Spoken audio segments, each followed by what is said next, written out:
Entre les murs de sa chambre et de sa cuisine, Federico a compté les saisons. L'été, l'automne et maintenant l'hiver ont défilé en 4 mois de confinement. Pour se charger de production culturelle et comédiens au chômage technique, chaque journée est une petite bataille.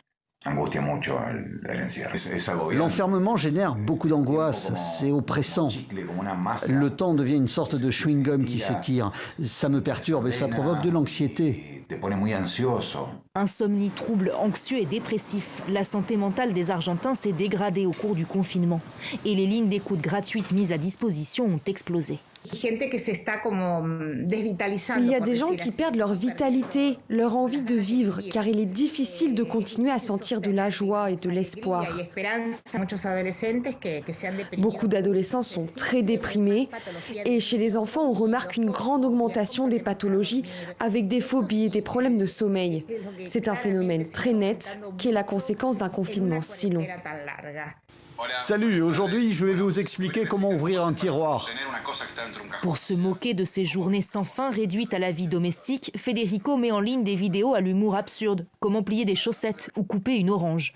Il tourne aussi en dérision les difficultés émotionnelles du moment. Je vais vous expliquer comment pleurer quand vous êtes angoissé. Bon, d'abord, faut lâcher prise et puis se concentrer. Voilà, j'espère que ça a été utile. On retrouve Federico pendant ses courses, sa seule activité autorisée en extérieur. Le sport en plein air et les sorties des enfants doivent bientôt être permis. Mais les contaminations sont en pleine augmentation, alors que ça fait 4 mois qu'on est confiné. C'est démoralisant. On se demande si tout ça a une fin.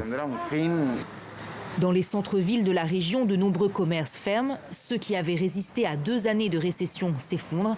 Près de 40% des Argentins vivent maintenant dans la pauvreté. C'est pour la santé mentale de ce secteur de la population que l'inquiétude est la plus grande.